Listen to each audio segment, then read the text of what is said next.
May mga problema tayo na dapat na hindi tayo hinuhusgahan ng ating kapwa. So sa nakikita niyong video na ito mga boss, dahil itong tao na ito ay nakita ko lang dito sa bangkita na hindi natin pwede husgahan. So kung makakita kayo ng mga ganitong klaseng tao na ang iniisip nyo ay sila ay masasamang tao, ay nagkakamali po kayo.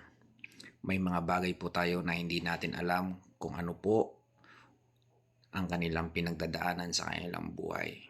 May mga problema po sila na hindi natin alam.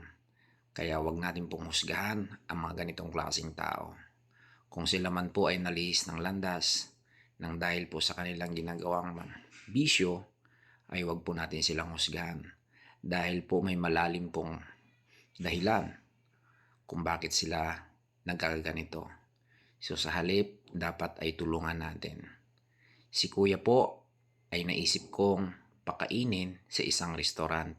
Kanina lamang po ay inabutan ko siya ng pera para lamang po makakain siya at panay niya po ang silip doon sa tindahan na iyon upang makakain siya.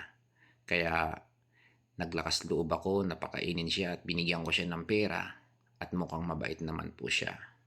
Inabutan ko nga po siya ng 100 pesos dahil tumabi po siya kanina sa akin diyan sa upuan na yan. Kaya naisip kong pakainin si kuya kasi naawa ako sa ganyang kalagayan. Boss, ang pakiusap ko sa inyo, kapag kayo ay nakakita sa mga ganitong klaseng tao, huwag niyo po silang pangangilagan. Huwag niyo po silang katatatakutan. May mga problema lamang po sila na hindi natin naaalaman.